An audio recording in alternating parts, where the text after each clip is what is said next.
واسمه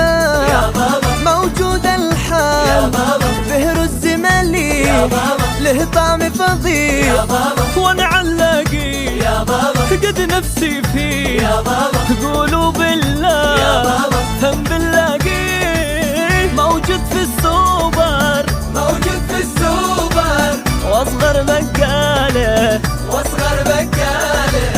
قد كل الحاره تاكل غير منه والجر والجانه يتحاكوا عنه رز المحضار يا بابا غيره ما نختار يا بابا محلى محلاه يا بابا ما بش بعده يا بابا من بيت الجودة يا بابا بيمسي المحضر يا بابا